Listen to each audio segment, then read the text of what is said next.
வர புயலா நீர் உயரா அப்படின்னா அதோட முடிச்சுட்டேன். நான் வெட்டியை திறந்து ஓட்டப்புறம் எடுத்து பைக்கில் ஓட்டு போயிட்டு இருக்காங்க. சவுக்கு சங்கருங்கிறத கஞ்சா சங்கர் ஆகிறதுக்கு வேலை நடத்துவாங்க அவங்க.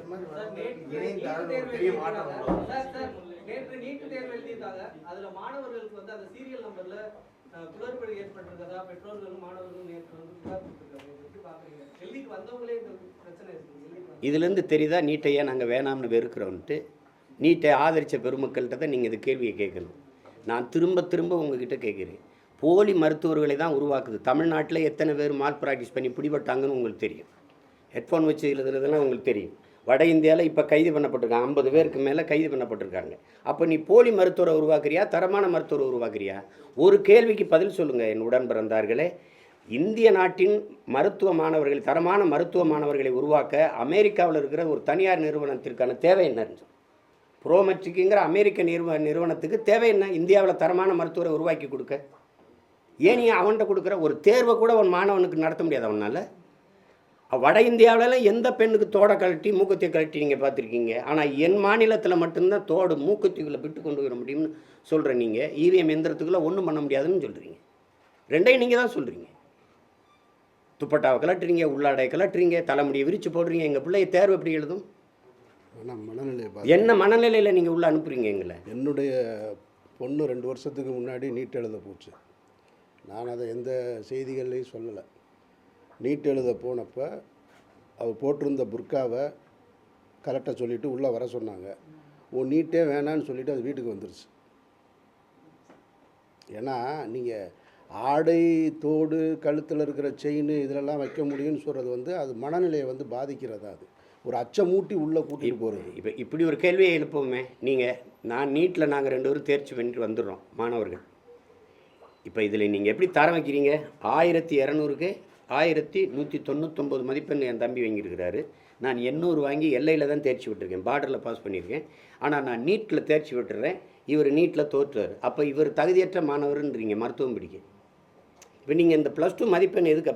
அப்போ தூக்கிடுங்க. நேரடியாக நீட்டுக்கான கோச்சிங்கை வச்சுட்டு நீங்கள் அப்படியே கொண்டு போயிருங்க. எதுக்கு +2 மதிப்பெண்? எதுக்கு? அது தேவையில்லை. அப்படியே நான் தேர்ச்சி பெற்று வந்தால் எனக்கு பாடம் நடத்த போகிற பேராசிரியர் யாருன்னா அவர் நீட் எழுதி வந்தவரா? இல்லை, பழைய பேராசிரியர். பாடத்திட்டத்தில் தான் மாறுதல் இருக்கா? இல்லை, அதே பழைய சிலபஸ் தான். அப்போ அதே பேராசிரியர், அதே பாடத்திட்டம், அப்புறம் எப்படி தரமான மருத்துவம் வரும்? தரமான மருத்துவரை நீ எப்படி உருவாக்குவ? நீட்டையே தனியார் மூலம் நடத்துகிறாங்க. அதை யாராவது கேட்குறீங்களா? அது அமெரிக்க நிறுவனம் ஏன் நடத்துது? தனியார் ஏன் நடத்துது? பரீட்சை நடத்துகிறதும் அமெரிக்க நிறுவனம், கோச்சிங் சென்டரும் தனியார் நிறுவனம். அது கேட்கணும்ல. நீ இப்போ பயன்படுத்துகிற இவிஎம் எந்திரத்தை தயாரிக்கிறவனும் ஜப்பானில் மைக்ரோ எலக்ட்ரானிக் சிப்புங்கிற தனியார் நிறுவனம். யார் அது சொல்லுங்கள்? நீங்கள் எது ஒன்று நீங்கள் செய்கிறீங்க, தேர்தலை நீங்கள் நடத்துவீங்க, அந்த எந்திரத்தை அவன் தயாரித்து உங்களுக்கு கொடுப்பான். நீங்களே பார்க்குறீங்க, ஒரு வலையொலியில் வருது, வெட்டியை திறந்து ஓட்டப்புறம் எடுத்து பைக்கில் ஓட்டு போயிட்டு இருக்காங்க. போகிற அவனோட செய்வான், அதை விற்கிற விமானத்தை வாங்கி.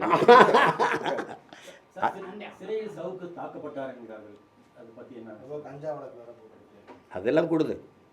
தம்பி அப்படி பேசியிருக்கக்கூடாது. அவர் கொஞ்சம் பேச சில கருத்துக்களை எடுத்து வைப்பார் அவர். ஆனாலும் மதிப்பிற்குரிய ஏடிஜிபி ஐயா அருண் அவர்களையும் அந்த பெண் காவலர்களையெல்லாம் இணைச்சி பேசியிருக்கூடாது. அதை தவிர்த்திருக்கலாம் தம்பி. அதுக்காக அவர் மேலே கஞ்சா வச்சு எப்படி கஞ்சா வந்தது? இத்தனை நாள் அவர்கிட்ட கஞ்சா இல்லையா? இத்தனை நாள் கஞ்சா இருந்ததா? திடீர்னு வந்துருச்சா அவர்கிட்ட? வச்சது யார்? 30 கிலோ வரைக்கும் கூட வர வியாபாரம் சரியாக இருக்குது. இப்போ சவுக்கு சங்கருங்கிறத கஞ்சா சங்கர் ஆகிறதுக்கு வேலை நடத்துவாங்க அவங்க. அதெல்லாம் இல்லை. சிறைக்கில் வச்சு அடிக்கிறது, தாக்குறதெல்லாம் அதெல்லாம் ரொம்ப கொடுஞ்செயல். அதெல்லாம் ஆமாம்.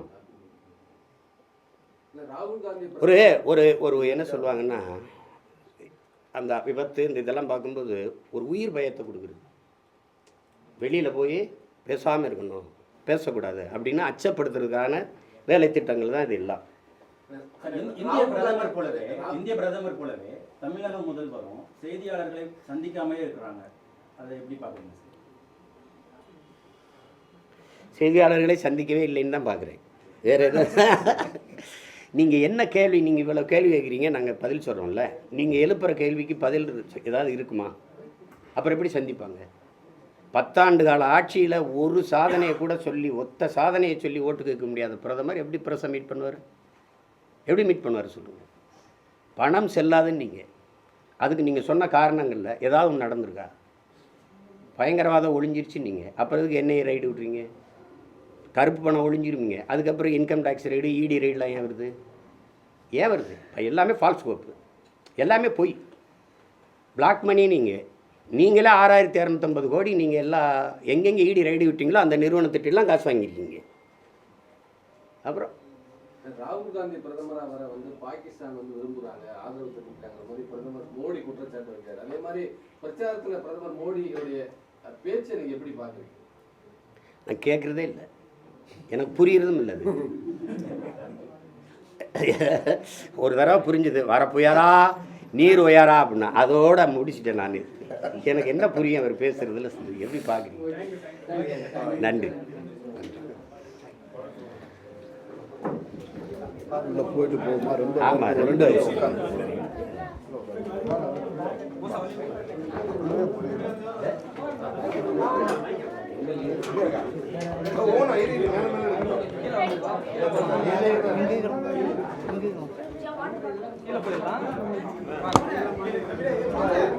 இங்கே